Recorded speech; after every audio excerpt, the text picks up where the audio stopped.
top guy in the club for fishing every day. FISHINFRANK.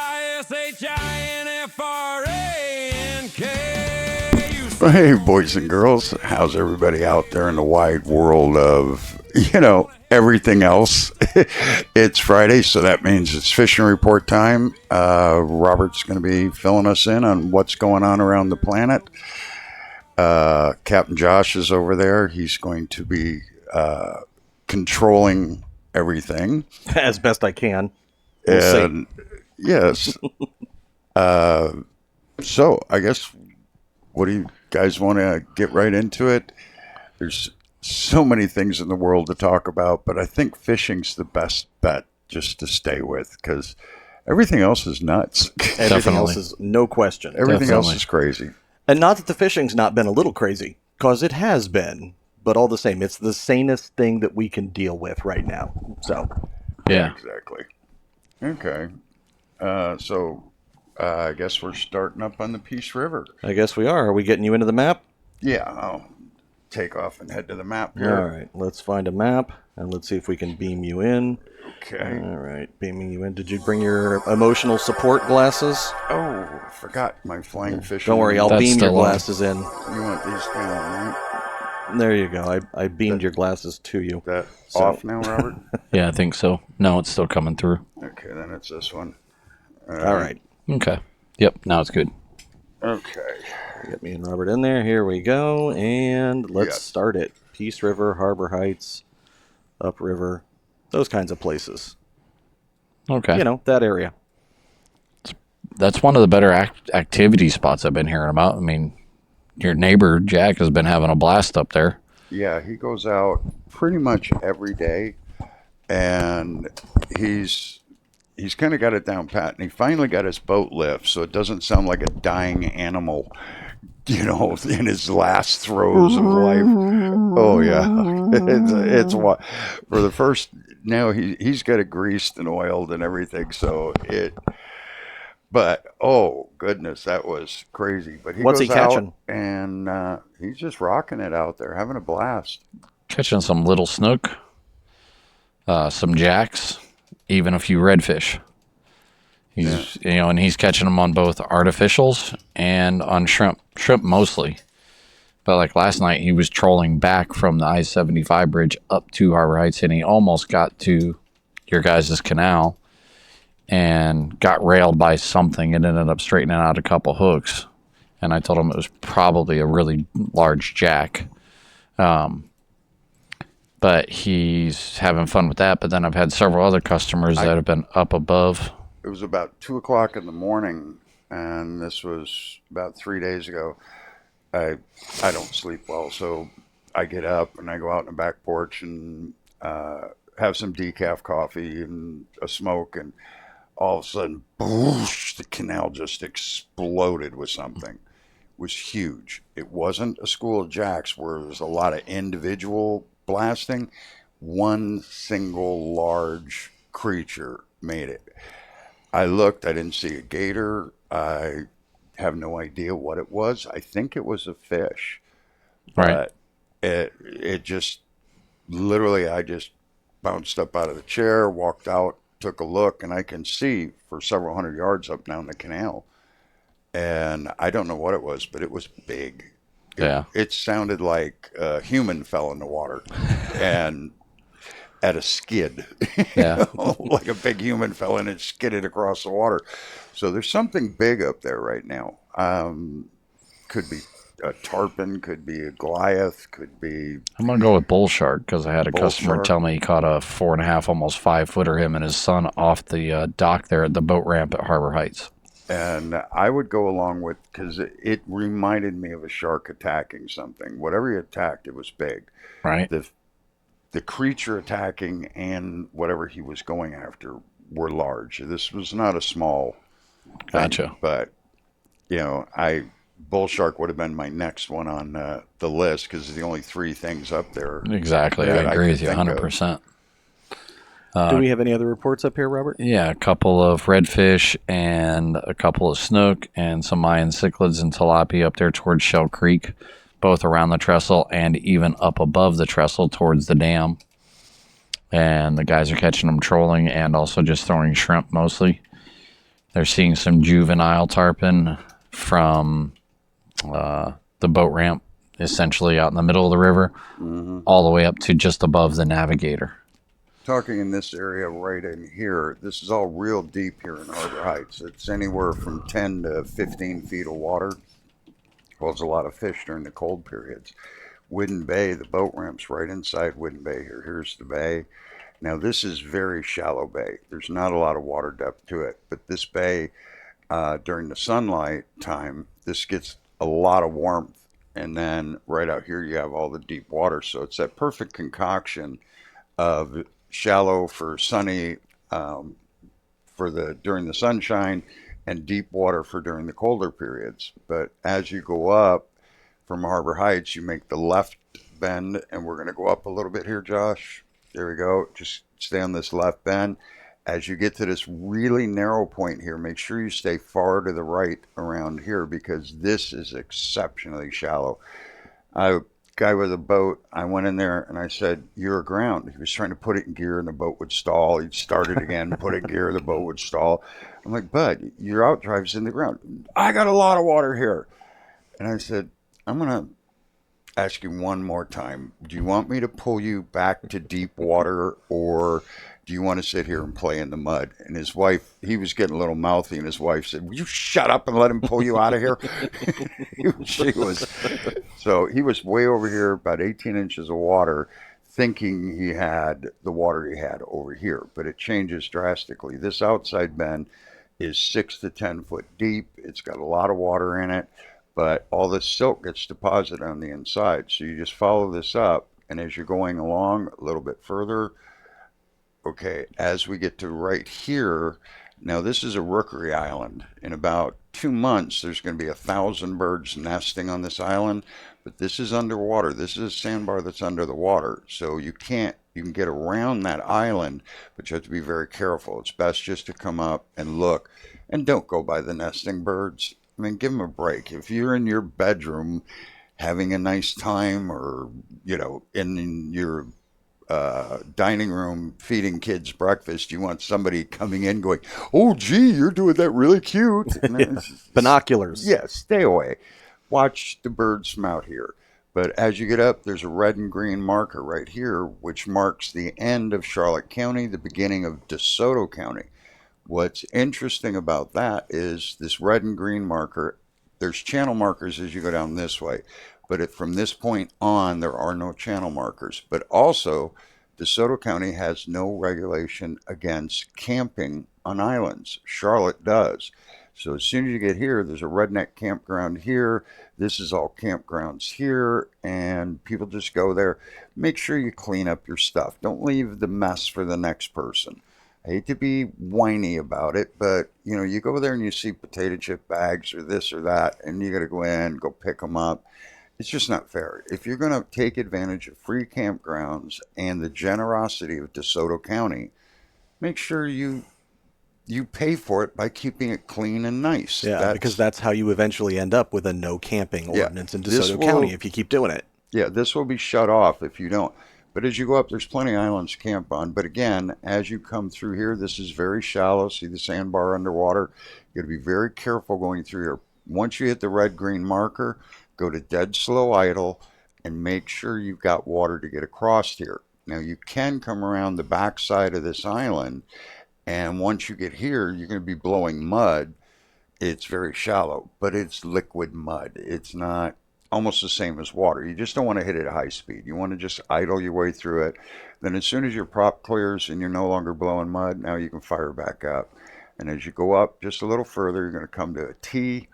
And right up here is kind of the T. This goes to Liverpool. This side goes up to the Navigator. And the reason we're doing this is because these fish go all the way up through up here. A little bit more, Josh. I want to see the Navigator.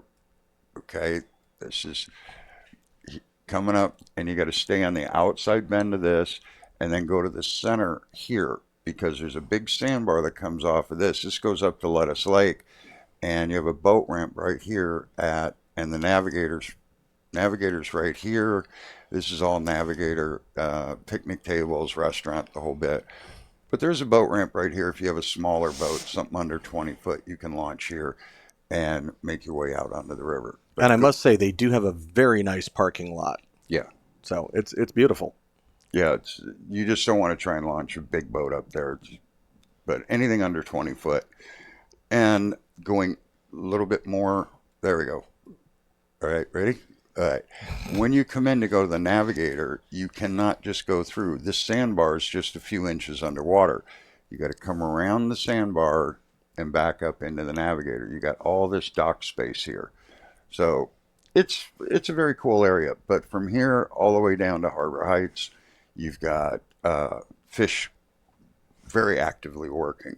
And for a bit, don't really understand why, but once you get above here, there's actually a little less fish until you get to the Fort Ogden Trestle. And then you get more fish coming. You definitely have to pay attention when you're going through here, and don't try to do it with your 35-foot boat.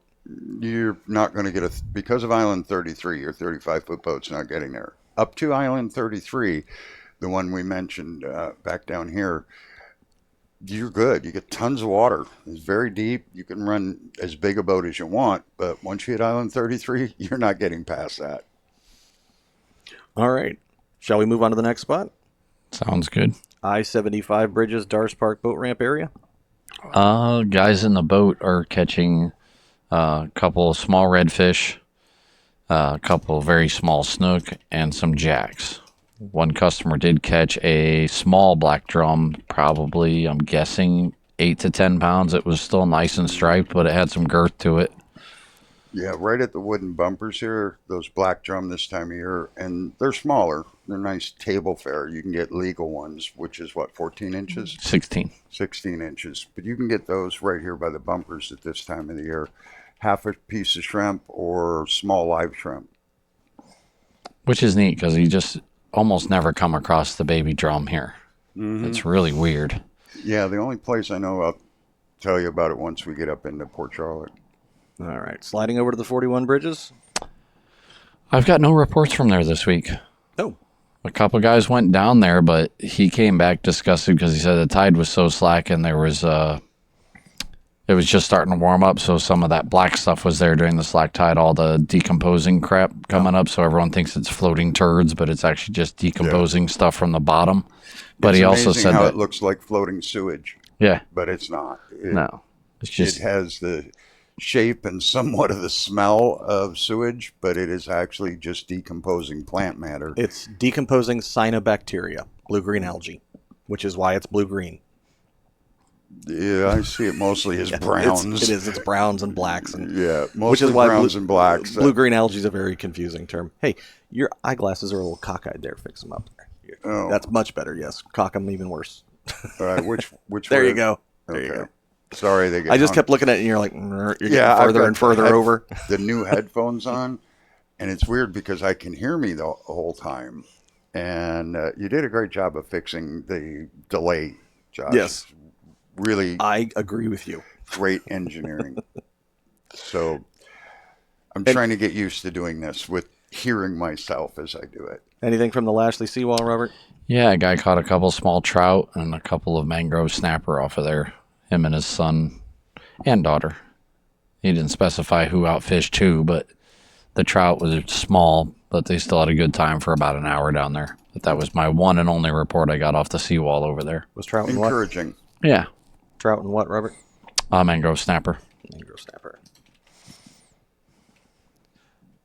Okay. Now, Port Charlotte, right? It's finally just starting to warm up a little bit, so the fish are starting to get more active everywhere. The water's come up a couple of degrees. Surface temperatures are rising quick, but the overall water is still pretty cool. But as these surface temperatures rise up, things are getting much better. Yeah. Yeah, and we're looking at about 69, 70 through most of the harbor areas right now. On surface temp. Yeah, surface temps. Yeah. As you get down, it's going to go down 4 or 5 degrees, 60, 65 degrees once you're down a little bit. But with that surface, that's bringing the smaller trout back to life. They're getting much more active, and the mangrove snappers, who typically hang out closer to shore in the harbor and the canals, they're taking advantage of that warmth, and everything's just coming alive. This fishing reports are going to get better and better and better up until about the end of May. and then things will slow down again. And you may have noticed that we are going to have a little cold spell that comes through this week where we're going to drop our temperatures back down into the maybe even high 30s for a couple of nights. That's okay. It's just going to be a couple of nights, and then we're going right back to this warming trend. Yeah. So I don't think it's going to have any major impact on any of what we're doing here. No, I think, 1 or 2 nights of that with bright sunny days. If we get a really cloudy day, it's going to set stuff back a little bit. But as long as the days are clear, it's going to keep getting better and better. So this is very encouraging. Happy, happy, happy. I was moving stuff yesterday, and because they're remodeling the building we're in, Robert and I went to get a door, and somehow or another threw my back out, and it's just crazy amounts of, shoot, it hurts again. So Awesome. I don't know. I didn't do anything yesterday. I was being very careful. You probably did, that table piece that you probably moved. I don't know. That would be my guess. But yeah, it's all. Well, Spring Lake Park's where we're at. Spring Lake Park has been real quiet, but they've been getting some small snook there and a couple of sheepshead, very small sheepshead. One guy did catch a 19-inch trout off of his dock up there, and his wife hooked 2 little trout. Like I think he said they're like 12, 13 inches, which surprised me to hear of a small trout up in there because they got to go through that gauntlet of that little creek. Right. So, really hard for them to get all the way up there. Yeah, they get eaten Alive, usually. anyway. Yeah. Must have done that while the snook were frozen. Yeah, I don't understand it because you just very rarely hear of small trout up in any canal system. But that's it, unfortunately. No mangrove snapper. He said it's been really weird with the snapper. Like even behind my house, I am not seeing the snapper hardly at all. Okay. And the one canal that we do have that has a lot of smaller black drum is the Ackerman Waterway, going up all the way around the end back here up into this lake and all the way around here. This rim canal around the outside is one of the better ones for holding juvenile black drum. That's where over the years we've heard more and more and more about them. It's here in I-75 where we see a lot of smaller black drum, where years ago it was all about US 41. The 41 bridges held tons of black drum, and that lasted for about 10, 15 years after they tore down the original 41 bridge. Not the original, but the preceding one.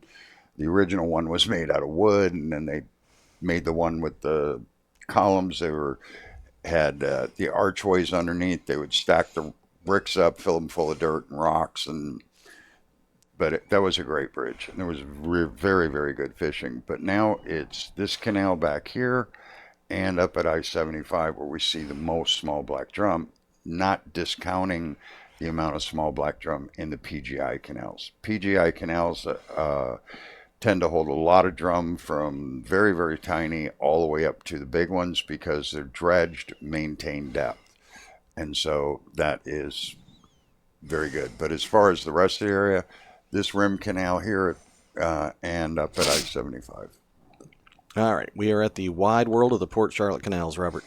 At the mouths of all of those canals around the beach complex and even right there by Grassy Point, they're catching trout. Most of them are small, but if you're patient enough and drift and cover some ground, my cousin was fishing out there and he caught 3 that were 17 and 18 inches on shrimp. And then several other guys fishing over there by the beach complex out of their little John boat, and a couple kayak guys have been catching them over in there, just casting paddle tails and shrimp. If you've got a very small boat like a kayak or just, something that just gets around, if you leave Port Charlotte Beach, which the boat ramp is here on the backside, and you come out and go right up, this is the Countryman Waterway, and you don't have to go up into the canal, but this area around the mouth here, this is historically great trout fishing. Shrimp and a popping cork, a DOA deadly combo. This area right in here, and that rocks the trout. And they might be here, or they might be here. It's not about getting back into the canal. It's all about this mouth area where it's a bit wider. And it's a very short paddle or rowing from here to here. So something can easily be accessed by any boat. Because even if you got a giant boat, you can still get in here and catch trout. Yep. Anything else in the canals, Robert? No, that's it. It's been pretty quiet overall with that. Okay. Moves us to the Jobean Bridge. They've been getting some snook there at night and in the early morning. They've been getting a few sheepshead. Not any great numbers, but they've been a little bit better fish, like in that 14, 16-inch range. And the trout from just on the upriver side of the bridges to the downriver side and even closer down towards the north end of the Myakka cutoff. A lot of trout. And then a guy did see a couple of bull sharks while he was kayaking out of the boat ramp.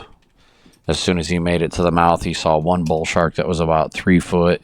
And then as he paddled down to the tippy canoe, he was going to go up in there, and he saw another bull shark cruising across it. He said was probably 4 to 5 foot.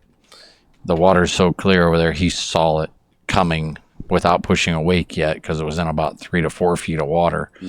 And he said it was really just super cool to see it. But he also pushed a couple of redfish and a couple snook, but didn't have a great day of fishing, but got to see a lot of wildlife. Yeah, this area this time of year is awesome for fishing, whether it's redfish or trout. Snook fishing is reasonably good here, but not as good as the redfish or the trout. Those are the two primary species that I get. Once we get way up in here, I get a few more snook, but a lot more sand brim. But this area right through here is shoreline. I find redfish around these shores and trout out here in the middle of it. I wouldn't have thought so much because this is mostly a very mucky bottom, but for some reason the trout still hang in there just like it's a grass bed.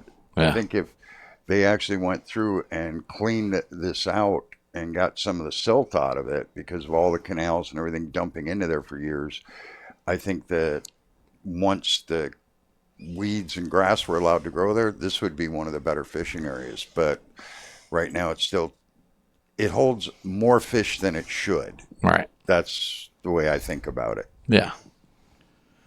Robert, I agree with that. mouth of the river, Myakka cutoff. Just the north end there with some trout, a couple of oddball redfish, but nothing else. I didn't hear of any snook up in there, which they should be in there right now, but just didn't get any reports on them. It'll be next week before the snook stuff starts picking up, unless this cold gets too cold. Right. Depends on how cloudy we get during the day, but we're just about a week off from really good snook fishing because of the water temp coming up. It really needs to be back in the high 60s, 3 feet down. Right. And we're just short of that. Yeah, I remember your father always used to say, like in the fall for snook season, when he had to wear pants, that's when it was perfect snook fishing. And then in the spring, he usually said it was like that third week of March, fourth week of March. Yeah. He would get excited about that.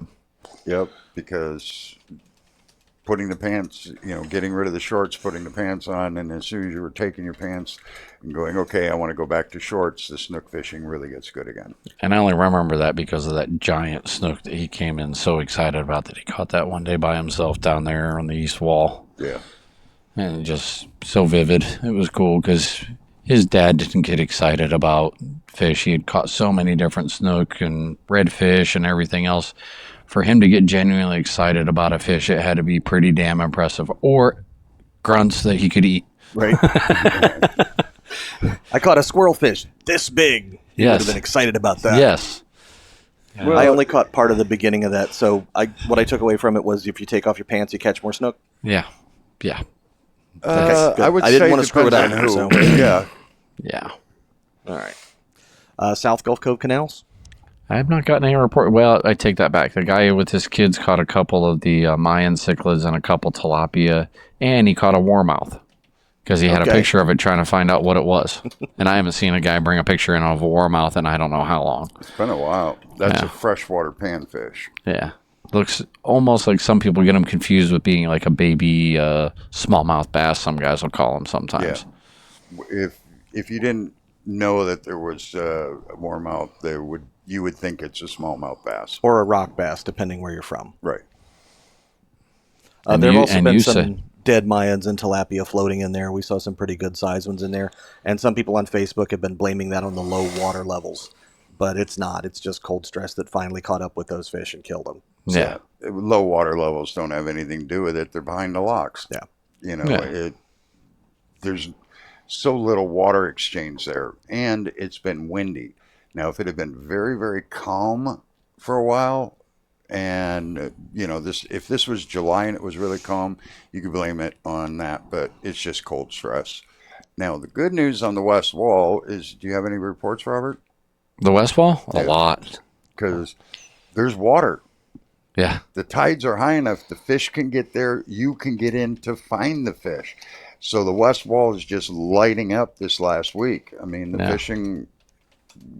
Go ahead, Robert. No, the wind's been slightly out of the west-southwest quite a bit, and it's pushing that water a little higher up in there. But from Yep. Trout Creek all the way down to Cape Hayes, under the bushes, they're catching a lot of small redfish, like undersized, and then some slot fish.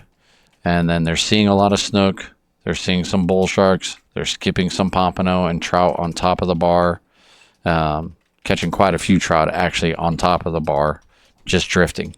Yep. But the water is really, really clear, so you've got to really be paying attention and making longer casts. This is a time to have 7.5 to 8 foot rods, a 2,000 size reel, maybe a 2,500, but smaller you go, the better you are.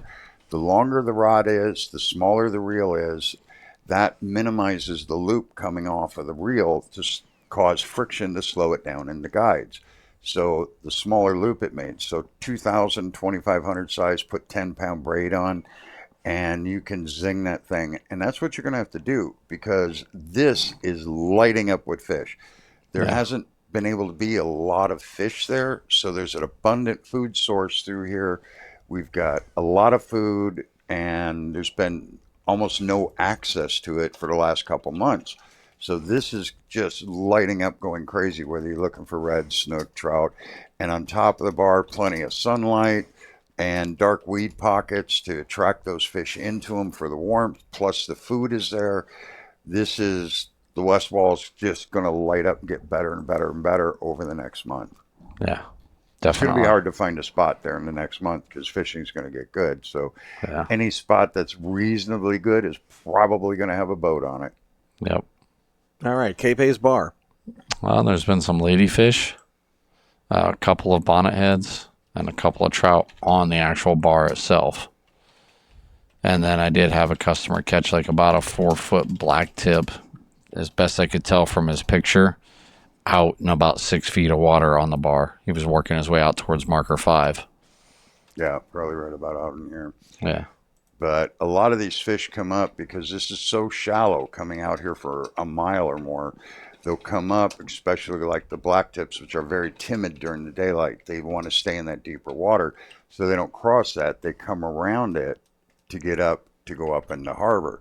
So this is a great ambush spot for mackerel, sharks, schools of trout. Anything that's coming around here in a bigger school does not want to cross that shallows. They're swimming along underwater, and all of a sudden they come up to a sandbar, and they're like, oh, what's this? And they just follow around it and go out. Remember, they don't stick their head up and look and go, oh, that's the big old dead tree here in Cape Hayes. I can just cross that bar. They're underwater. That's all they see is a wall of sand in front of them. So they go around it. Some fish will actually go up, and trout are more likely to go across the bar in that shallows, maybe ladyfish, but they even prefer to go around it. Right. Turtle and bull bays. And I think you're right, too, with the deeper water. I think it's helped light that up because we haven't had squat for really any reports off of there for several weeks. Yeah, and there's just been very little water on top of the bar and no reason for the fish to be there except going by. Now there's pockets around it. There's enough water on the bar where they can go up and feed over on the bar. So it's a pretty good place. It's a great ambush spot, and it's attracting more fish. Again, better and better and better, all for the next month. It's going to be, I've gone down there, and there's been 15 boats on that sandbar where you can't get to any of the better places. It's a great time in the winter when the tides are real low. Robert's talked about this a lot. You go to places like Cape Hayes where you can see the contour of the sand because it's sticking out of the water. So you see where the troughs are, where the little bays are, where the little ditches and troughs. You can visually map it in your head, even maybe on a GPS or something. But getting it mapped in your head where you know where all this stuff is, because that's what's going to hold the fish when the water comes back up. So Robert was right on the money with that. You got to do that exploration on the super low tides. Too late now. We're going to have more and more and more water. This is something you're going to have to think of probably for next year. We might maybe get a couple more days of super low tide, Robert. Yeah, I think we'll see at least one more good one sometime in mid-March.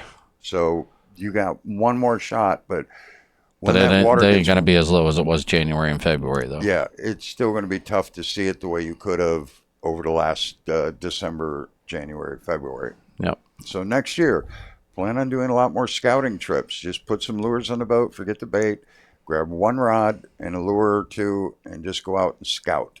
And that's the best way to do that. Bull Bay and Turtle Bay, we got anything? Oh, yeah, there's a lot of trout scattered in there, both of them. People are seeing a lot of redfish and seeing a lot of snook, but they are really, really spooky. Only a handful of guys that are actually sitting and being patient for long periods of time, or they're making the super long cast. But the guys that we usually make fun of that put up a mailbox and then complain that they didn't catch anything, Right. a couple of those guys are doing better because they're being more patient, waiting for those fish to come along, because you got other guys that are moving those fish by spooking them because of how clear that water is. And Carl came up with an interesting thing. His fishing, the guy he fishes with a lot of times is a big guy. He's like 6'5" or something like that. Yeah, every bit of that. And every time he puts his foot down in the boat, it goes thump and the fish move off. Yeah.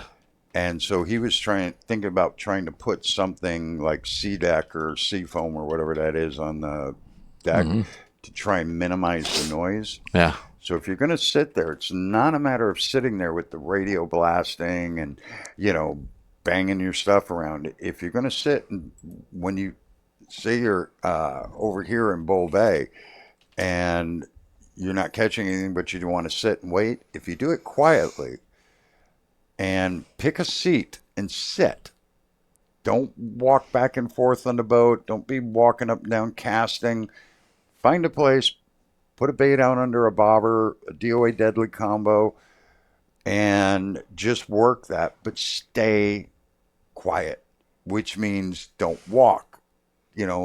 Keep the radio to a minimum. All that sound, when those fish, it's basically the water is so clear, they're looking up, they see the boat, and then they hear these unusual noises, and they just move away from it. They're not running off and heading to Texas, but they are keeping a distance. So waiting does not mean just fidgeting around. Waiting means, okay, I'm going to be quiet. You got to become a hole in the water. Pretend you're deer hunting. Yeah. Sit still and quiet. Yeah.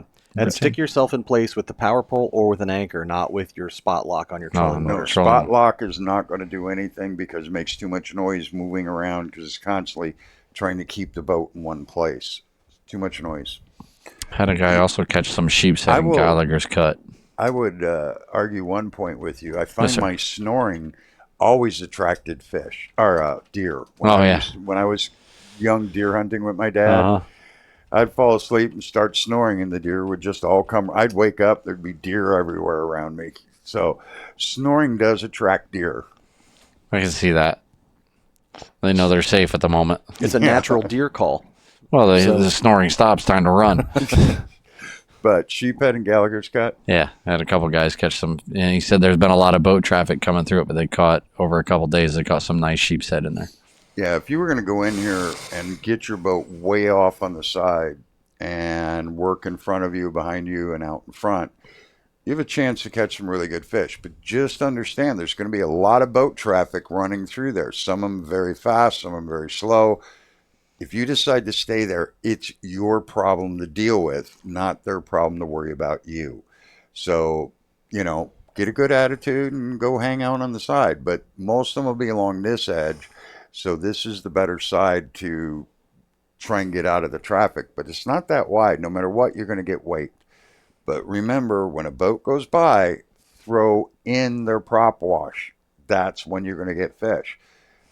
If you get somebody who's just screw you, I'm going to run through here real quick, get excited, reel in, wait, and as they go by and you see, as soon as the motor passes, you throw right behind that outboard, get in the prop wash. That discombobulates all the bait and makes the fishing very good.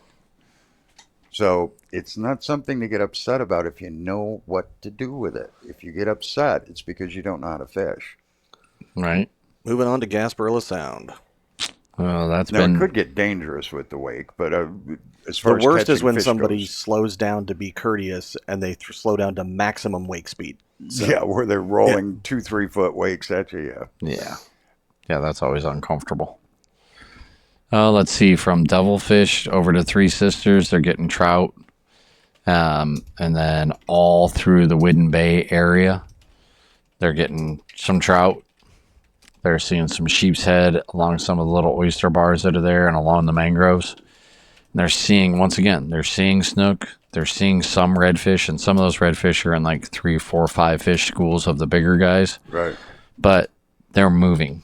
You know, they're not running like you said fast, but they are continuing moving. And you said you saw the same thing, right, Josh, the other day? yes. They just, that water is The water probably is- the clearest I've seen it in 25 years personally. Well, since the last time we had a 2-year drought. Right? You know, the droughts do this. There's no water flowing down the river. There's nothing coming out of the canals. There's no silt from all the road wash. It just, it clears itself up. Remember Yeah. during the pandemic, in Oh, yeah, Venice, yeah. Italy, Yeah. all of a sudden the water got really clear because the boats weren't No going boat up and traffic. down, and there was no turbidity to the water.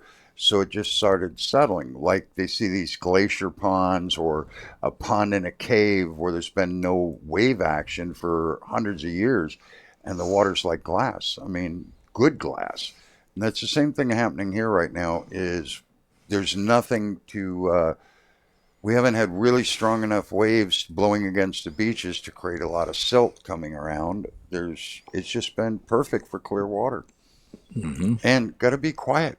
I mean, literally a footstep, because you don't realize average person's probably 180 pounds, and you put that foot down, that's 80 pounds of funk just went into the water. And how much faster does sound travel in water than air? Like 50 times or something? It's quite a bit. Multiple times, but I'm not sure. Yeah. Would you like a real answer? No, that's okay. I can find you one. It's, All right. It's still extremely fast. That's a So- lot faster than air. What's a pin drop Like in 7. the air is a thunderclap underwater. So the speed of sound in water is approximately 4,900 feet per second as compared to 1,100 feet per second in air. So 3 4 and times. a half times faster, 4.5 times. roughly. And it transmits quicker, faster, and more efficiently. So, like I say, if you just go and you hear that in the air, it's underwater. And the great thing is when people are trying to be quiet and they're whispering on the boat so that nobody can hear them, and then they slam a hatch Yeah. or the bait bucket lid. Wham! It always happens to me. I go to get a piece of bait. I'm being so careful, and I open it up, put the bait on, going to toss out there, and a little gust of wind or the boat rocks a little bit, and the live well lid goes bam. It happens to all of us. It's not just you. No. Yes. But it happens less if you're careful about it.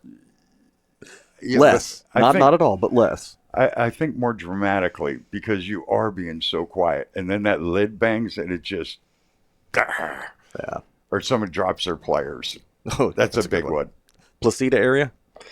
Oh, let's see. The Placida trestle itself with boaters are doing incredibly good on the sheepshead. This has been what we expect of the peak of sheepshead fishing to be. I mean, the amount of sheepshead I'm hearing about there, and not as many big ones as we were last week, but still some good quality fish of that 13 inches all the way up to the biggest one I heard of so far this week was 20 inches. But guys are getting close to the limit or their limit just in only a couple hours of being out there. Now, my cousin called me this morning. He went out there yesterday by boat. They caught There was 3 of them on the boat. His stepson was there in town with a couple of his buddies, and they caught almost their limit. I think they were like 2 shy of their limit, but his stepson and his 2 buddies walked out there the day before on the Boca Grande side and went on the trestle. FWC stopped them. FWC warned them, but did write one of the kids because he didn't have a license. So he got a $100 ticket for no license. But he did try doing the right thing. He went to the county building to pick up the 3-day license. They said it was going to be a 45 to an hour wait for a license there at the county building. So he said, nope, not going to wait. But he ended up getting a ticket. Why would it be a 45-minute wait? That's what the county. I've had a dozen or better customers telling me that to get a fishing license at the county building, they're making you wait or setting up an appointment to come back. It's a joke. It is the dumbest thing I've ever heard of that the state has done. And well, at least in the top 5 for sure, if not top 3. But these are county offices, and basically Charlotte County is making at least 8 times as much money as it was 6 years ago, literally, because the property taxes have all doubled, tripled, quadrupled, or more. And the one thing you always want to remember about property taxes, there was a big thing with one of the presidential candidates where they said, we're going to tax you on unrealized capital gains, where if you had stocks in the market and they were worth $25,000 and then all of a sudden you went to $75,000, but you hadn't sold them, you hadn't done anything with them, they were just sitting there.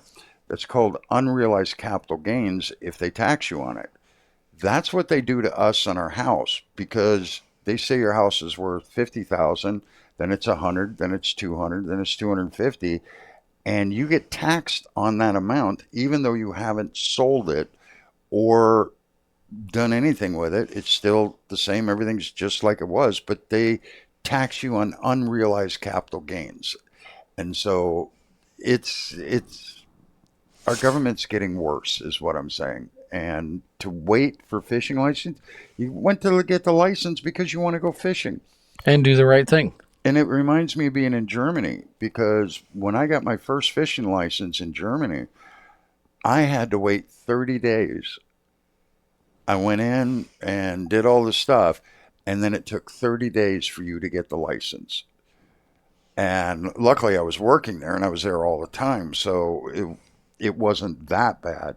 But how does a tourist go to fish? Right. If you got to apply for it before you get to there. You've got to, call. Back then there was no internet. So we're becoming as screwed up as Europe. Now, this all said, and I ain't happy about it either, but there is a simple workaround, which is buy an annual license. Yeah, but you need to look that up for me, because I've also had at least a half a dozen customers that have tried doing it on the app, and it's making them buy the lobster and the snook stamp in addition to the 1-year license. Okay. So you're gonna have to look that up. The app is all screwed up. The telephone line isn't as bad, but it's still not great. Yeah. But the phone number, we'll get you the phone number on one of the next shows. We'll put it up. But yeah, it's becoming a real problem. That's not cool. No, and I don't mean to go off, not so much a political rant, just a what the heck is going on rant. Well, and what the Game of Fish needs to do, and it is a rant again, but the Game of Fish needs to just eliminate the 3 and 7 day license period. Just if you're gonna make it a headache, just eliminate it. And they don't want to because that's their tourist license, but they're trying to think that, well, if they'll pay $17.50, they'll pay $47.50. Yeah. Well, most states only offer a 1-year license for saltwater. Yeah. So, but why cause a headache? Because now you're taking good law-abiding people and turning them into criminals, because most of them are saying, you know what, I tried to get it. I'm just going to go fish and take the risk. Yeah. Yeah. But when you and I went herping in Arizona, we bought annual licenses because that's all that they offered. Mm-hmm. And if you want to do it, you just buy it. By the way, the number is 888-FISH, Florida. 347-4356. So, yeah, that if you call that number, if you're from out of state and you want to get a fishing license, what is it, Josh? 888-FISH, Florida. 888-FISH Florida. 347-4356. In case you don't want to look at the little ABCs on your phone. Yeah. So what it is that right now is your best bet. The trick to it, the hack of this, is when they say, have you got a license in Florida before? You say no. Even if you got one every year.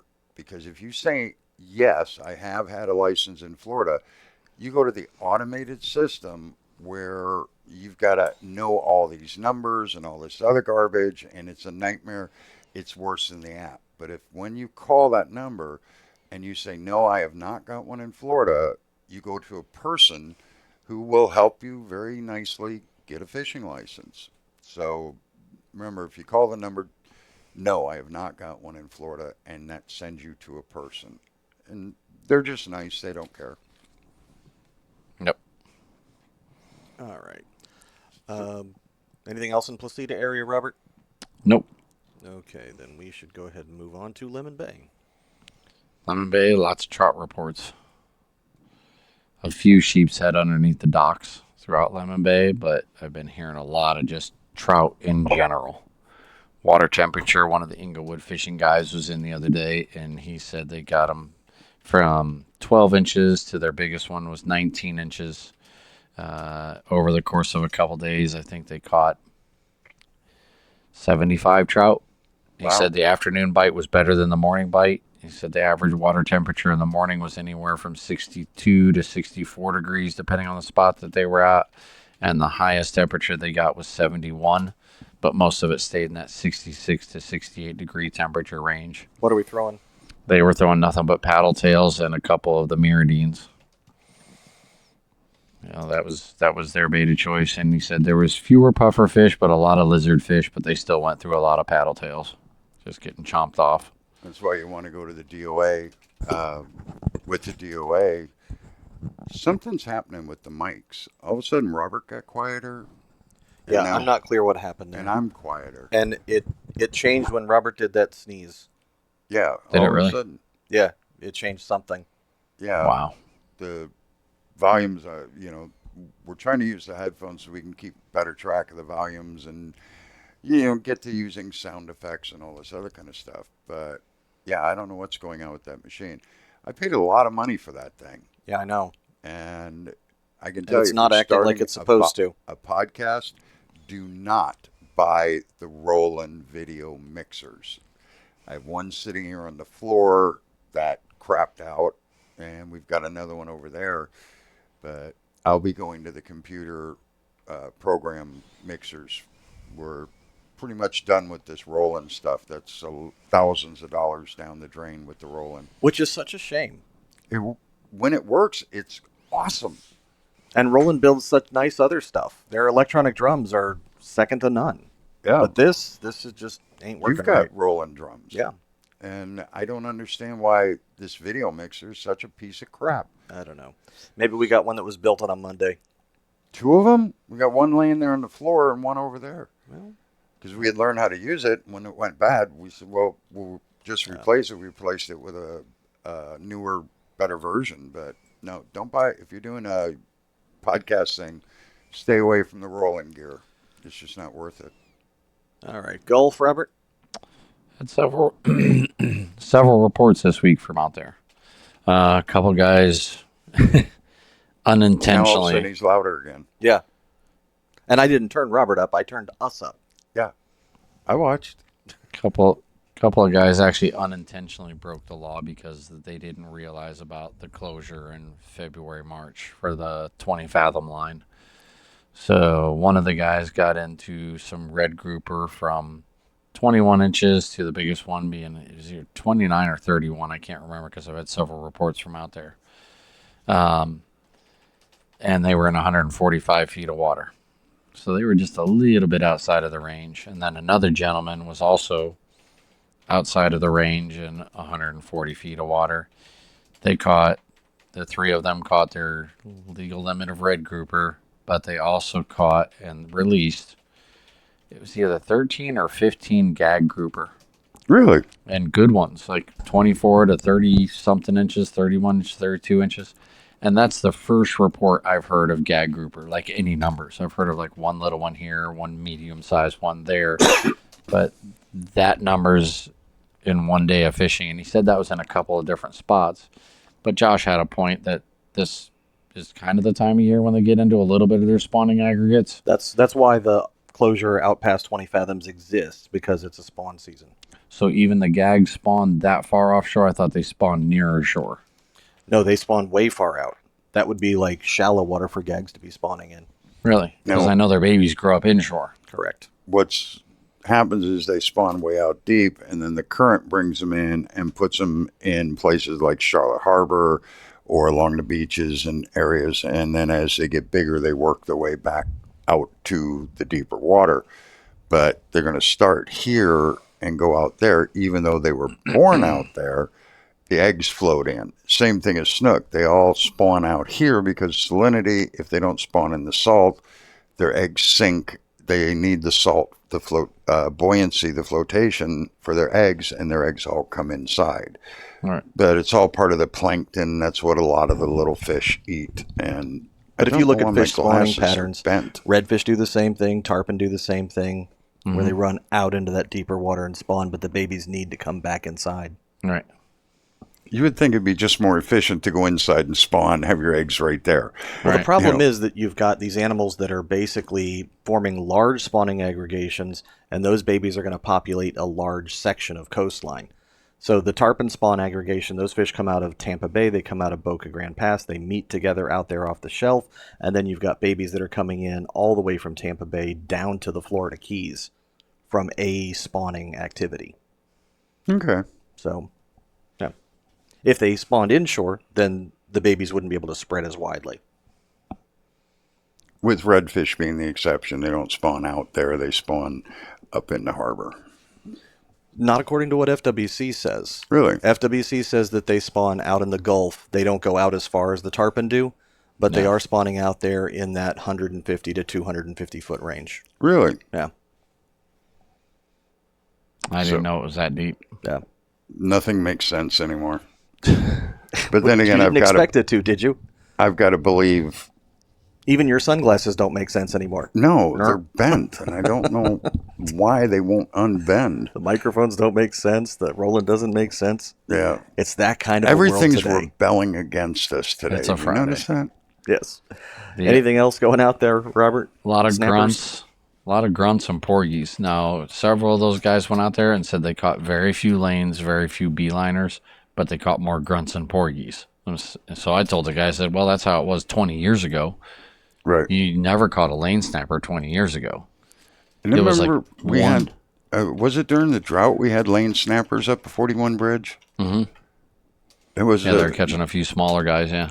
that was quite a few years ago, but we Yeah. actually had lane snapper all the way as far as the 41 bridge at one point. Yep. I've never seen mahi in the actual harbor, but we've seen them in Boca Grande Pass. Yeah. So this might be a year to watch for I've mahi seen flying mahi. fish in front of Turtle Bay, Flying fish in Yeah. front of Turtle Bay? right there at Cape Hayes Reef.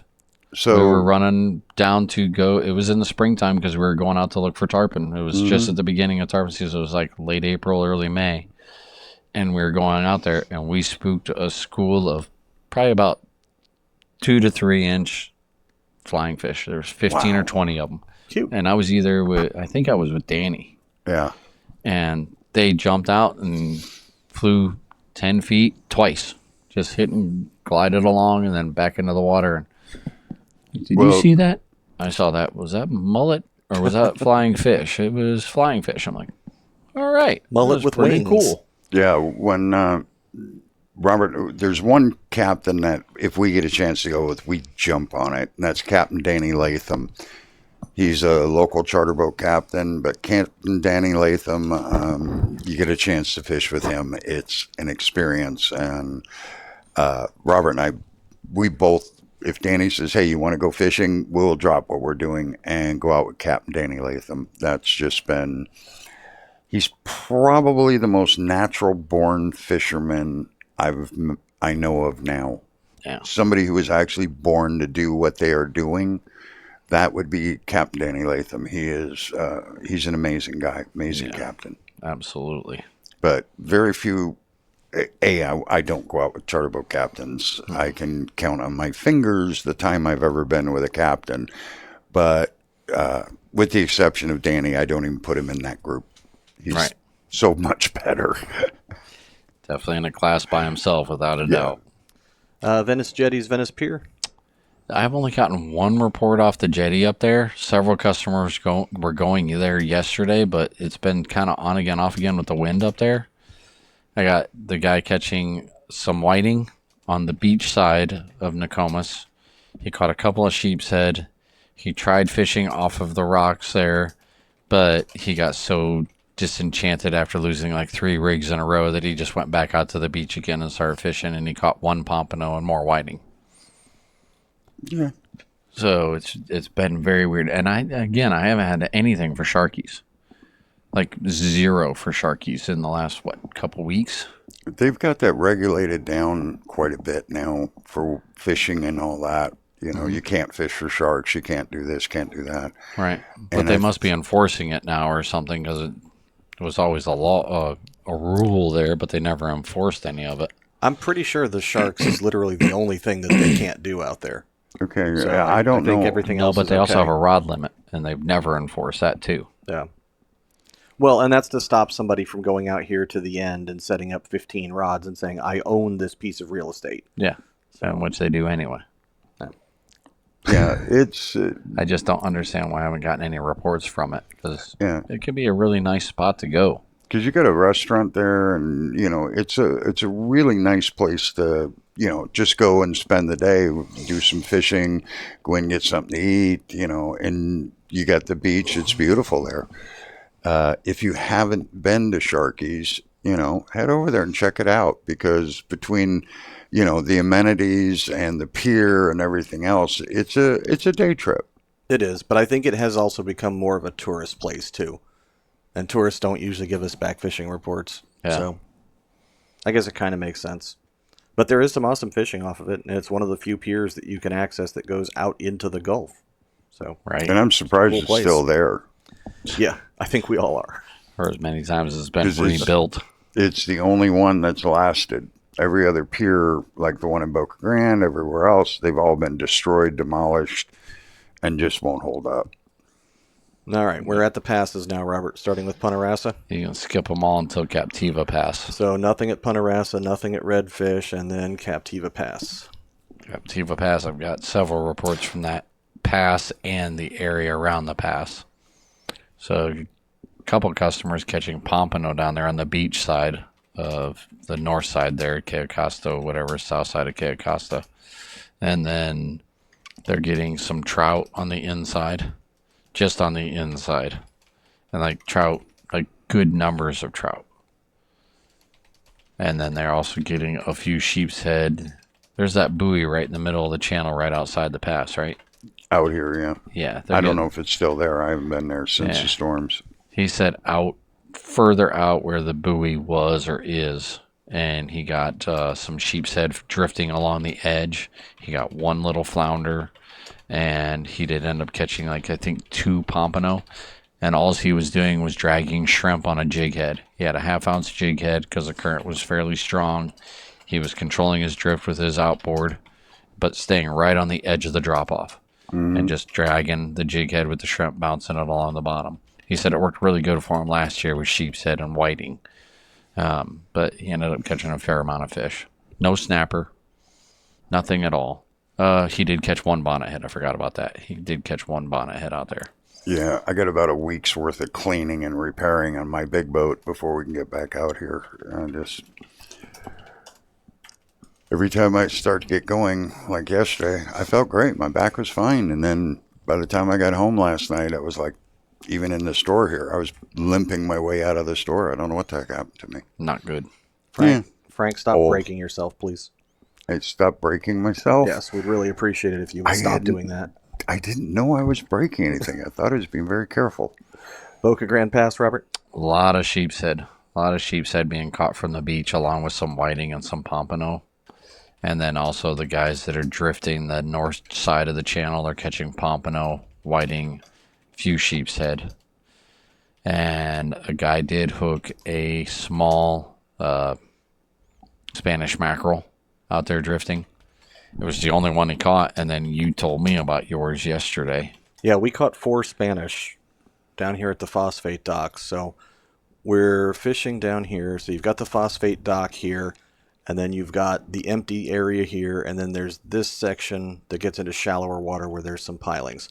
And so we're fishing that for sheepshead, and we're using heavier weighted rigs, but the one guy has a much lighter rig that he's throwing, and I tried to give him the heavier rig, and he's like, no, I like this one. And he couldn't catch a sheepshead, but he did catch 4 Spanish mackerel on shrimp, just drifting around it in that area.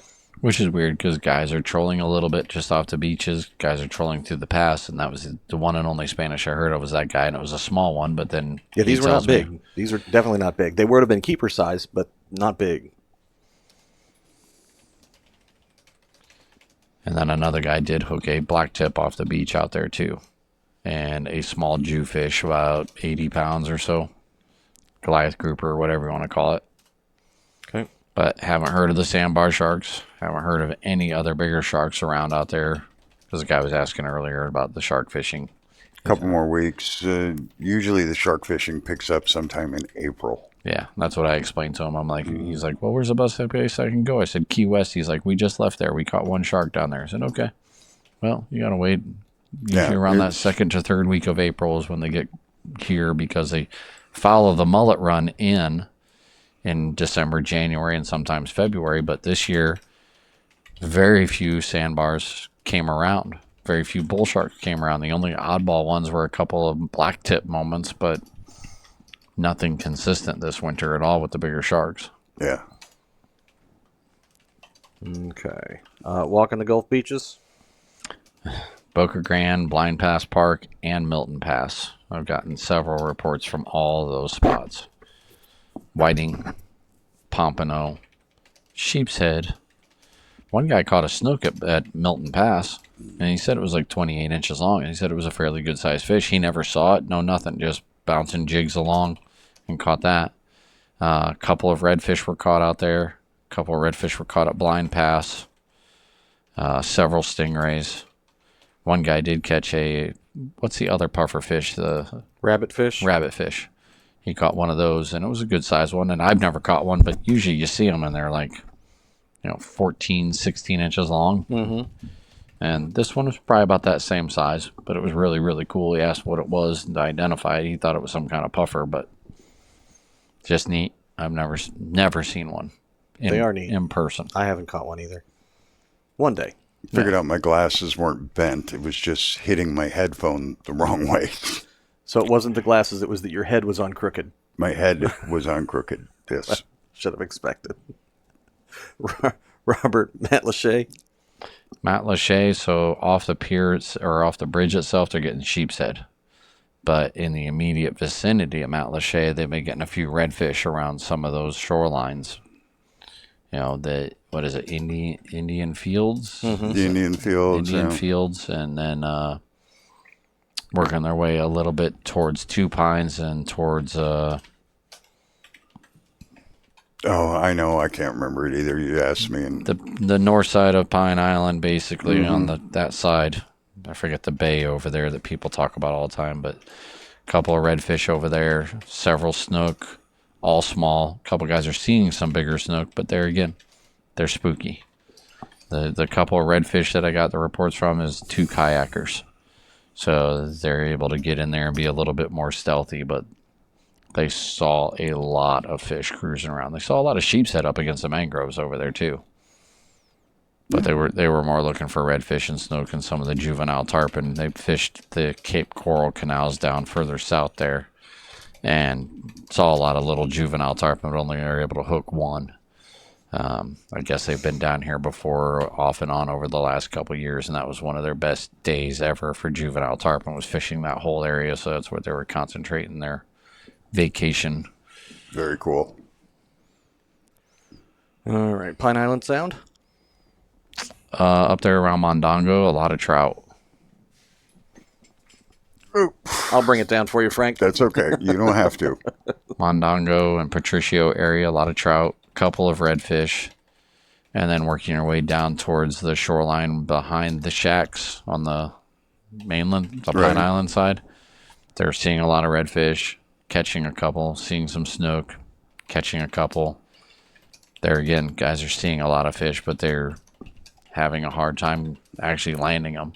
And then the trout down there by Captiva Rocks. If I was going out on the flats, Pine Island Sound, Gasparilla Sound, these areas where you're seeing a lot of fish, but they're just not eating, switch to the Strike King Rage Tail paddle tail shads. They're flat tail shads. The Strike King Rage Tail uses 16th ounce jig head. And the neat part about it with that Rage Tail, you can throw it out there and then just reel so slowly. If you have a quarter ounce, even an eighth ounce, the problem with it is you got to reel so fast to keep it from dragging on the bottom by going to the much lighter jig head, and go to the larger size, like a 4 or 5 inch. Don't go try and stay with the little 3 inch. Go to actually a bigger size. And you can throw that out there and hold your tip very high and just very slowly crank that. And you will see some amazing results because it's moving so slowly. It's enticing, but it gives the fish the time to say, okay, yeah, I like that. Boy, that sounds good. Okay, I'm going to go over there, and then they'll strike it. But most of us are going, even when we're going slow, we're just not going slow enough. And that Rage Tail, that tail will swing back and forth at that slow speed to give you all the sound you want, that big thumping sound. But that would be my way of trying to get these fish that are swimming around but just not eating. I would go to the Strike King Rage Tail and try that. That usually proves out to be the best cold weather tail. And yes, I do prefer the DOA Cal shads. I do like a lot of the other shads.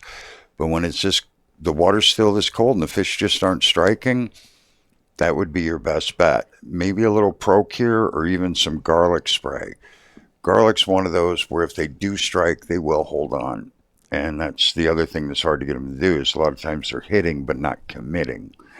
So I would say the Rage Tail is going to be probably the most expedient way of getting those fish to actually strike something. Right. What do you think? Could be wrong, Well, but I don't think so. And you showed me this years ago, so correct me because I don't get a chance to do it very often, especially in the clear water, and especially since I really don't like fishing bushes. If I remember right, it was, because you know me, I like a 30-pound leader is my favorite. Right. But you think shortening up your leader and going down to like 25 or 20 for a little bit lighter leader, so that way you can control your cast a little bit better, having a shorter leader and get some little bit better distance out in addition to your small reel. Yeah, with the longer rod. Well, if I'm throwing that shorter leader, it's to get more accuracy, and that's not about distance. It's about a mid-cast. If you're under 50 foot, that's a reasonable short cast. And to go up underneath the mangroves, the guys with the 3-4 foot, leaders, you can't control your lure effectively enough. Right. And so I shorten my leader up so that I have a more effective control of the cast.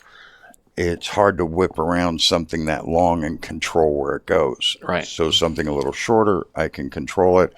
And definitely right now, probably dropping down to a 20-pound test leader because the fish aren't that active where they're going to thrash their head around as much because it's all about time from when you hook them up to when you get them in the boat. The thicker the leader, the more they can rub against it, and the thicker it is, it takes them longer so you actually get them to the boat before they break off. But when they're this cold, they're not head thrashing as much. So you can get away, instead of using 30, go down to 20, you'll get more hits. And shorten your leader up a little bit, it's going to be better. Okay. Everybody's saying, make your leader longer. Sometimes it's better to shorten it. Well, I know that's always worked in the past sometimes during tarpon season, instead of the 6-foot leader, drop down to an 18-inch leader and the hookups become twice as much. It's pretty weird. Yeah, it's not what people would expect, and nobody will believe you, but I start off with leader material from my chest to the end of my arm, and then I'll tie it again a couple times. So I'm ending up with probably 18 inches a leader a lot of times, and I'm still catching fish, sometimes even better than when I had the real long leader. But it's all what works for you. If you're using a long leader and you're catching a lot of fish, use the long leader. But sometimes it's better to experiment around a little bit. And just in the interest of us agreeing, I do the exact same thing. Yeah. Makes sense. Junk Creek Shoal, Bokeelia? Just a couple of trout. Guys went down there looking for bait. A couple guys did find some pinfish, but they mainly ended up just drifting in the area and catching some trout. Oh, yeah, and he caught 2 bonnet heads. This will all light up in March. Once March hits, you're going to see white bait and thread fins and everything you always wanted in bait will all be around this area. But it's going to be mid-March. Yeah. That's providing what Robert's saying is true about the weather and everything. And I believe Robert. You know, you can go to all your computers and everything else. And if you remember back a few episodes ago, I said, Robert, do we have any? The cold spells had just ended. I said, do we have any more? He said, oh, yeah, we got at least one more good one. It's coming this weekend. So pay attention to what Robert says. Forget all this computer, TV, you know, AI is almost intelligent. You like RI better? What is RI? Robert Intelligence. Yes, I do. RI, I believe in. Burnt Stored 2 Pines. Working with Robert for 27, 28 years, something like that. It's been a long time. He's right. 90% of the time. So what is it, Robert? With the weather. With the weather. Yes. Where are we at? Burnt Store. There's a lot of redfish and snook being seen and a few redfish being caught down there. A few snook are being caught, but most of them are small. Also on top of the bar, a lot of trout, a couple of ladyfish. Was it Fish that I was talking to yesterday? Yeah, it was Tom Fisher I was talking to yesterday. Tom's another great charter boat captain. Tom Fisher. He is so fun to fish with. Yeah. When I think about charter boat captains, you know, I don't really think of Tom like that. I just think of him as a guy who's really fun to fish with. Yeah. Because Tom Fisher he has a sense of humor. Yes, he does. Tom's funny as hell. So, yeah. Just enjoyable to fish with, too, because there's no, like, hard pressure. No, he's just fun to fish with. If he's one of the local captains, he's like Danny Latham, he's booked up all the time. But Tom Fisher is just so much fun to fish with that.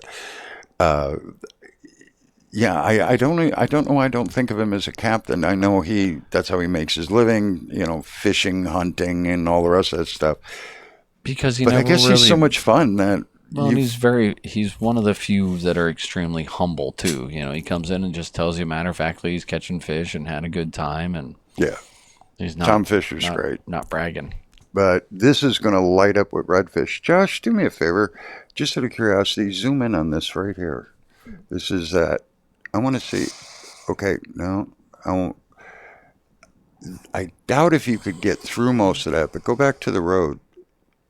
Yeah, right here. Is that a canal or is that just no, there's no even water course there. I was just wondering, I saw this pond here and I didn't know if something connected to the outside. And it looks like a dam or a culvert system. No, it does. It connects underneath here. You can see it. Yeah, there is water that can come out of here and go out that way. Kind of go along just to see, because there's no way to get through any of that. But where does that come out to on the flat there? It's following that around. Nope, coming back down here. Goes back up, comes around. Whoop. Yeah, it follows down around over here. And it comes out here. That's a nice piece of water there. Now going up this way. Boy, you could, I guess this other one would be, but right here is where we are. And boy, that got shallow over the years. Mm-hmm. I haven't been in there for probably 20 years. And did that change? That is all silted in. It used to, because this back here was great on redfish years ago. Yeah, but I don't think you're getting through that. I don't think you're getting through there anymore. So let alone the rest of it. And right up there, this has got to be inches deep. But that used to be a really good little redfish hidey hole of mine. When you had like a 1.5 foot, you could get across the bar and back up into here. I just fished this narrows. I've never been into this, but yeah, 'cause there's little. If you look, you see little cuts in the bar, and this is what Robert's always talking about for as far as looking to see where you've got these little deeper access points, so you can get from here back to here. And what else uses those? The fish. When this starts getting too shallow, they're going to cut across these to get out of there. But this is where I would be looking for redfish now that it's just starting to, we're getting a lot of sunlight, it's starting to warm up. I just wanted to look at this one. What is it? I just wanted to look at this one to see if No, that's what fine. that cut across was. But I figured see it how wasn't you've much got a little difference. cut through here? This allows fish to come from back here and come out. Coming from back here along some of these troughs, they can wind their way out here and get out into these. And you see how this is dark through here? This is going to be all lit up with the sunlight. This is going to be gathering solar radiation. So these are the areas where you want to look for those redfish here in these next couple weeks, because this is going to start getting a lot of redfish over the course of the next 3 weeks or so. By March, we're going to be, by the end of March, this is going to load up with a lot of redfish. But knowing where all these spots are is really critical to be able to go fish them later, because you don't want to have to drive onto the spot to know where it is. You want to know ahead of time, and you got to get it mapped in your head. If only there was some place where you could go online and see images like this.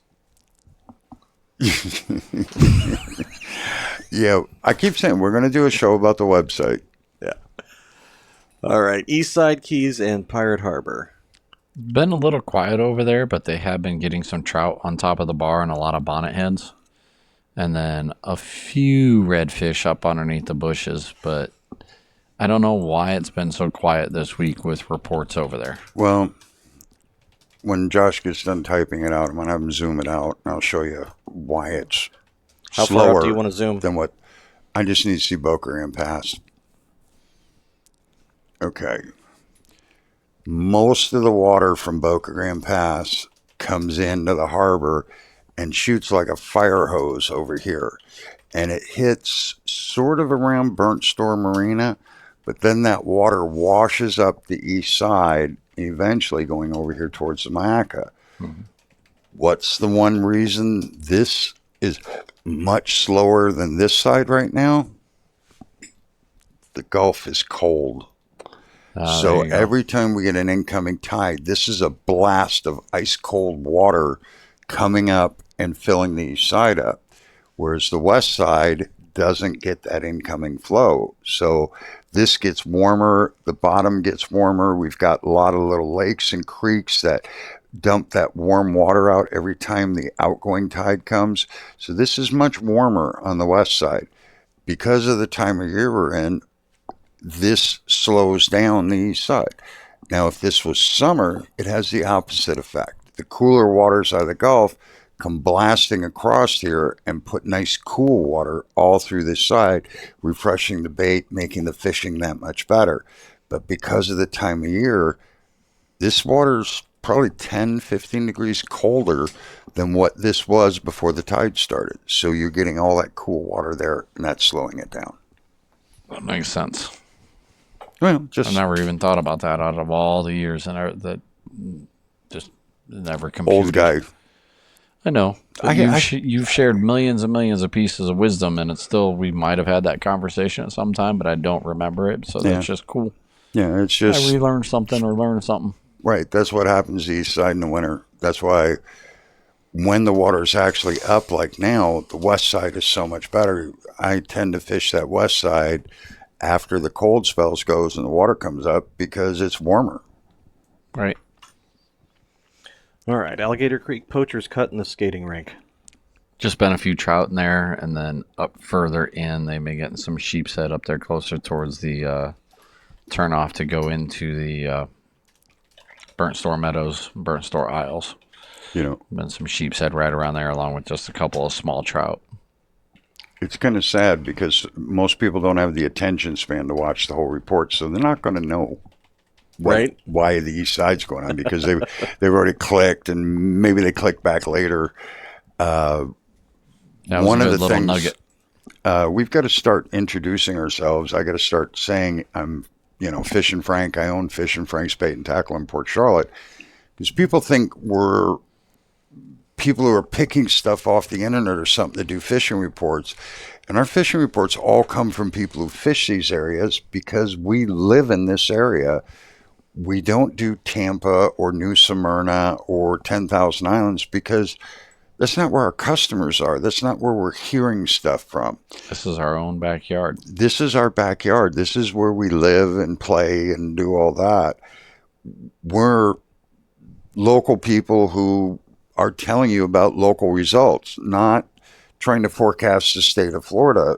And when we started out, we had a lot of viewers from around the state who one by one have gone, well, they're not ever getting to us in Fort Lauderdale or Hernando or whatever because they went, all they ever talk about is this area. Well, that's because we live here.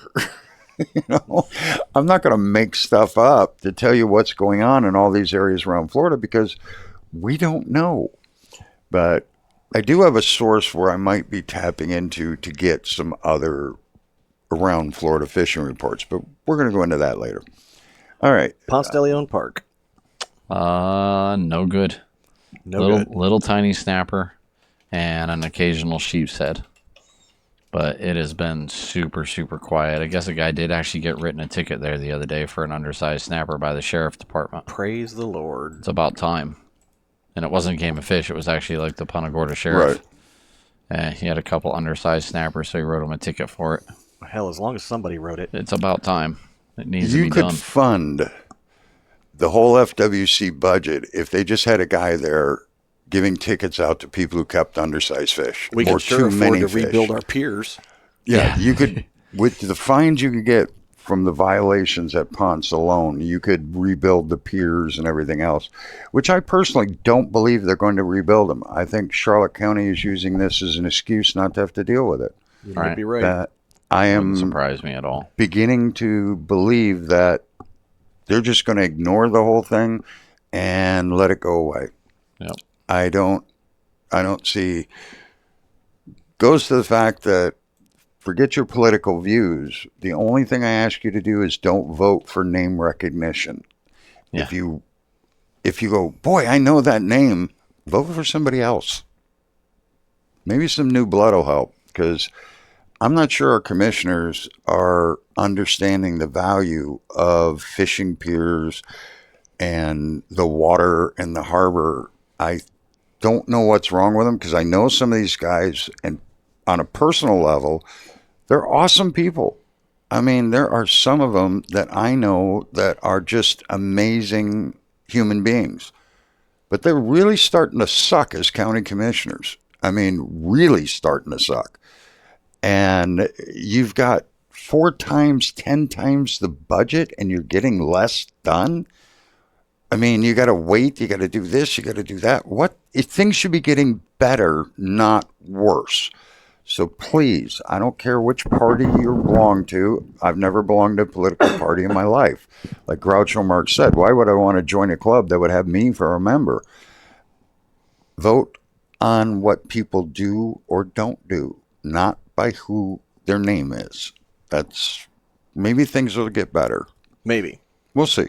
Maybe. Punta Gorda Isles canals? A lot of sheepshead. Guys are catching them off their docks and in general in the boats. The ones in the boats are catching more, and even off their docks for that matter, are closer to the mouths of the canal where it meets the harbor. But everyone's talking about all the sheepshead they're seeing, and then the last several days, everyone's talking about all the snook and some small tarpon that they're starting to see around their lights again because it's finally starting to get warm again. Actually seen a couple snook on the lights behind the house and some tilapia. Saw something, a couple fish I couldn't figure out what they were, from seeing the lines in the water. You can kind of tell a snook and a tilapia. They're pretty distinct. But there was a couple fish on there the other night I couldn't tell what they were. Right. But we're actually starting to see a little more life coming around. Yeah, It's kind of nice. A lot of a people were good talking thing. about how many snook they're seeing around their lights at night over there in PGI. The PGI canals, because the water's getting clearer and clearer. The problem you have with lights here in PGI, Port Charlotte, Harbor Heights, Jobean, when you put a light underwater in, let's say, Placida or right along the intercoastal, it can be minutes or hours and the fish will show up to that light. When you put a light back here, the water is typically so dark that it could be hours or days or even weeks before the fish find the light. Right. Because when the water's crystal clear, they can see that light from a quarter mile away or half a mile away. When the water's very dirty, the way it is up here half the year because of the flows from the river and the so tannic and the silt and everything else, they might not see the light for 50 feet. So it takes a lot longer to populate the fish on them. But now that the water's clear, fish are finding these lights all over the place. Like, wow, what's that? I can go hang out there all night. Pretty cool stuff. Because fish don't sleep daytime, nighttime. They sleep on a slack tide. Because it doesn't matter if the tide's ripping at night. Fish aren't going to go to sleep because you're going to wake up here or you're going to go to sleep here and wake up, 2 miles that way. So fish sleep on the slack tide. So they can be awake all night, all day. Whenever the tide stops, the fish will sleep for a while. Tide starts moving, they got to wake up and stay there. And so they're awake night, day. Whenever the water's moving, they got to be awake. What have we heard from Gator Creek Reef, Robert? A few small sheepshead, a couple small mangrove snapper, but it's one debris pile has got some fish on it, just like you ran into last week that you told us about. And then the next 5 debris piles got nothing on it. So it's been very inconsistent this week. Okay. And we emailed the fiddler crab people, and they're still having a hard time because it's still been so cold air temperature up there that the crabs are very lethargic and weak.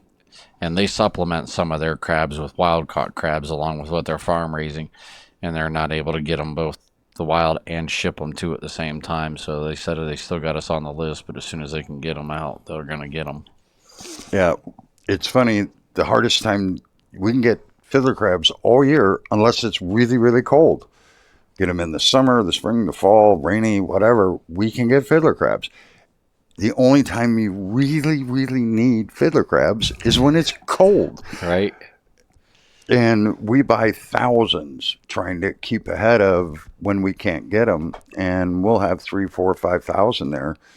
But they run out and you still can't get them. Yeah. I assume there's nothing in the 20-foot holes, Robert? No. I assume you don't have much of a bait fish report? Definitely no. How about freshwater?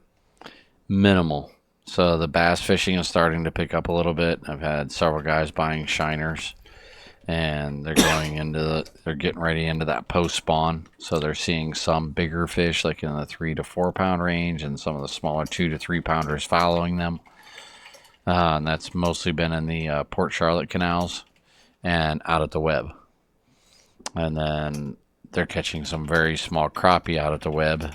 And then other guys have been doing, Lake Okachchobee actually has been several reports in the last 10 days or so with the amount of crappie they've been catching both in the Rim Canal and out in the main lake. But our one regular every minute he gets off, he goes fishing. You'd know him. He's been coming around the shop since he was a kid.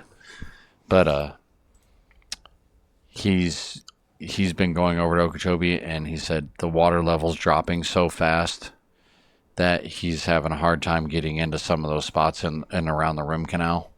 Because the last time he was in there, he said he had a foot of water to get over to the 3-foot drop off where there was a bunch of crappie. When he went back in there 3 days later, he couldn't get to it. He said it's still too shallow. I don't know why. They've got to be letting water out because we evaporate 51 inches a year. Mm-hmm. Okay, so that's an inch a week, basically. So if it's a few days, evaporation can't account for that. You could basically break it down to almost an inch a week of evaporation we would get. That's, according to whatever goes on. And if it's dropped several inches in a few days, it's being drained somewhere. Yeah. That wouldn't surprise me. They say because the water's getting so shallow that some of the mud is starting to bubble up and it's starting to move into new areas where the bottom is a lot of silt and all this other kind of stuff. Decomposing vegetation that they keep spraying all the time. They, instead of cutting the vegetation out, they simply spray it, which creates this big, massive mat of decaying stuff that's all bubbling up and moving around like the bottom's moving. And it's just all that muck they've let. Instead of doing it like responsible people, oh, it's cheaper just to spray it. But that creates a massive mess. And it kills everything around it. That's why there's not as good of fishing now as there was 10 years ago in Okachchobee. They spray so much of it, and the spray itself is not toxic. But when they spray all these plants, decaying vegetable matter sucks all the oxygen out of the water, and very few fish can hold their breath more than 5 minutes. They're pretty much kills all the small fish, which were hiding in the grass, which is the baby crappie, the baby bluegills, bass, everything else. It wipes out millions of fish, the shrimp, everything. It wipes out millions of them by this spraying. Not that the spraying is killing them, it's the decaying of the plant matter that's killing them. And the lack of habitat for them to hide in. And no habitat. So it's really reckless. And, you know, if we can spend billions of dollars on all these ridiculous programs, they're about to go out and harvest that grass and haul it back and give it to farmers to feed their cattle. I mean, ranchers are paying huge amounts for hay. Give them all the stuff from out of Okeechobee. Let them just go cut the weeds and give it to them. Maybe make them pay costs, whatever it costs to harvest it and haul it to you. You know, you don't have to turn a profit on it, but that would feed farm animals. It would feed all this stuff and solve the problem and make our fishing better. It's a good, sustainable system. Spraying is just death, destruction, and more muck and more problems. Now we got to pay to dredge all this muck out of there because they've been doing the spraying. You know, we're going to pay one way or another. Let's pay to have it done right. Right. So anyway, with the freshwater report, I am hearing a lot more about the bass, all that. And I'm going to say they're just in that schooling thing so that any day now they're going to try and start to spawn. Yeah. I mean, all the male, females, they all get in big bunches, and this is the time of year for crankbaits where I'm throwing like Rapala lures through them, especially shallow shad wraps. They're really good. The Yozuri 3D fingerlings are great for this time of year because they're trying to get all the oils from the bait fish. Right. As they're to get the sperm and the eggs and all this kind of stuff built up. They want all that oils. So I'm going to be throwing the 3D fingerling, the shallow shad wraps, all that, and starting to crank them a little faster because the sun's getting warm. They're coming up into the water, and they're all through that first 3 feet of water. So I think this cold front's going to kick it. Kick it back down? No, I think that right after this cold front goes through, that's going to be like the kickoff of them starting to the really whole pre-spawn is going to start, Yeah. and then sometime in March you're going to see a lot of beds. Yeah. Yeah, that's kind of my prediction. I always go with your predictions because you have an uncanny way of being right. So I'm going to get over here. Yeah, I'm moving good. Yeah, did real good there, Grandpa. Yep. Jesus. Well, I am He a made it. grandpa. He made it back. I got 7 grandkids. I got I 2 get it. grandkids going to college. I do this show with 2 grandpas every week. Yes, sure does. Yes. Anyway, can we get a round of applause for Robert's grandkids? Yes. That was a drum roll. We did both. You did both. Okay. Anyway, I am Fishin' Frank. I own Fishin' Frank's Bait and Tackle Boutique. in Port Charlotte. Yes. Robert, who actually runs the store, I'm not running the store anymore. Robert runs it, and he's been working with me more than a quarter of a century. It's really weird. Right. When I first met Robert, the day I hired him, he had hair that would tuck into his belt and no shirt and a pair of jeans on. Nice job interview. Yeah. My mom always told me to dress nice, and here I am, no shirt on and long hair, and get hired. Yeah, who would have thought you would spend the next 27 years working for the idiot who says, yeah, you look good, I'll hire you. You know, you look like you could do this. Right. Captain Josh Olive, the fish coach, fishcoach.net. He goes out with people in boats, shows them where to go, how to do it. And I gave you a card to a guy the other day. Do you do Lemon Bay and all that? Oh, yeah. Okay, because he wanted to know more about there. And he was catching fish, but he's not, he doesn't understand where, when, and, why. Right. He's randomly catching fish, but he doesn't get why he's catching fish. So when he fails, he doesn't know how to change it. Yeah, so I deal with that a lot. He's, I told him, he said, I want to hire a guide for this. I said, that's the worst thing you could do. Charter boat captains want you to hire them to catch fish. They don't want to show you how to catch fish and cost themselves money. So if they find that you're using them to learn where they go and what they do, they get pretty upset about it. And in order to avoid all that drama and everything else, Josh, and we have a couple other captains that'll do it. Josh goes out and shows you where to go, why you're there, and you can learn all about that. It saves the drama of hiring a captain, which is sometimes captains are really good, but not for that instance. They're if you great have for what your they're boat, good for. But why would you want to know what somebody else's boat and somebody else's gear would do? I want to know what my boat does and my gear. Right. I want to know where I can take my boat and where I can fish with my tackle, not random whatever. Yeah. And when I get those calls from people who actually want to go on a charter, then I refer them to one of those charter captains because they are pretty good at what they do. Yeah. But what I do is different.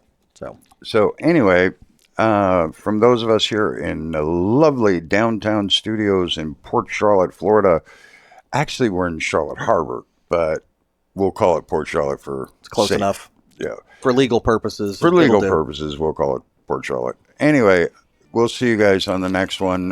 Tomorrow the viewer report comes up, and Robert's going on vacation. So once he gets back, we've got a couple new programs coming on I think you're going to very much enjoy. But that's a couple weeks from now. So we'll That's see you okay. guys. We can look forward to the future. It's all right. Yes.